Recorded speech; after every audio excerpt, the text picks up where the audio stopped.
नागपूर शहर पोलिसांच्या युनिट 3 पथकाने घरफोडी आणि वाहन चोरीच्या गुन्ह्यांचा छडा लावत मोठी कारवाई केली आहे. नागपूर शहर आणि वर्धा जिल्ह्यातील तब्बल 5 गुन्हे उघडकीस आणत पोलिसांनी 6 आरोपींना ताब्यात घेतले आहे. या कारवाईत तब्बल 15,63,890 रुपयांचा मुद्देमाल जप्त करण्यात आलाय.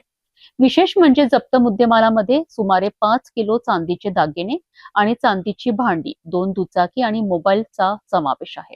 गुन्हे शाखा सायबर पथक नागपूरच्या युनिट 3 ने घरफोडी आणि वाहन चोरीच्या गुन्ह्यांचा तपास करत मोठे यश मिळवले आहेत.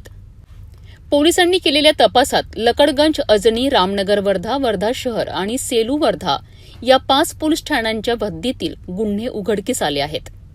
या प्रकरणात भूषण उर्फ मोसा अशोक ठाकरे वय 23 वर्ष, गौरव सुरेश खडसे वय 20 वर्ष, क्रिश रामचरित्र जयस्वाल वय 19 वर्ष आणि अमन बिसन देव सहाणी वय 23 वर्ष या 4 आरोपींसह 2 17 वर्षीय विधी संघर्षग्रस्त बालकांना ताब्यात घेण्यात आले आहे. पोलिसांनी आरोपींकडून तब्बल 5 किलो चांदीचे दागिने आणि चांदीची भांडी असा अंदाजे 11,80,000 रुपयांचा मुद्देमाल जप्त केला आहे.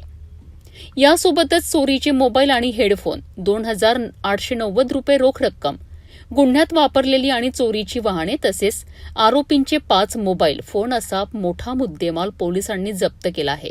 जप्त करण्यात आलेल्या वाहनांमध्ये MH39 CP 1067 क्रमांकाची ऍक्टिव्हा असून तिची किंमत अंदाजे 80,000 रुपये आहे. तर MH49 CK 6614 क्रमांकाची रॉयल एनफील्ड दुचाकी अंदाजे 2 लाख रुपये किमतीची आहे. आरोपींकडून जप्त करण्यात आलेल्या 5 मोबाईलची किंमत अंदाजे 1,75,000 रुपये असल्याचे पोलिसांनी सांगितले आहे. अशा प्रकारे या संपूर्ण कारवाईत तब्बल 15,63,890 रुपयांचा मुद्देमाल जप्त करण्यात आलाय.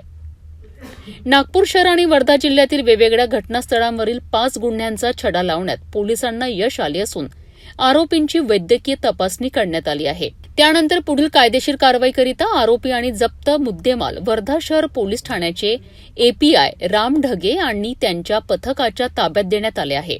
गुन्हे शाखेच्या युनिट 3च्या या कारवाईमुळे नागपूर आणि वर्धा परिसरातील घरफोडी आणि वाहन चोरीच्या गुन्ह्यांचा तपासाला मोठी दिशा मिळाली आहे. नागपूर युनिट 3 पथकाच्या या कारवाईमुळे नागपूर आणि वर्धा परिसरातील 5 गुन्ह्यांचा उलगडा झाला असून 15 लाखाहून अधिक रुपयांचा मुद्देमाल पोलिसांनी जप्त केला आहे. या प्रकरणातील आरोपींकडून आणखी काही गुन्हे उघडकीस येतात का याकडे आता पोलिसांचे लक्ष लागले आहे.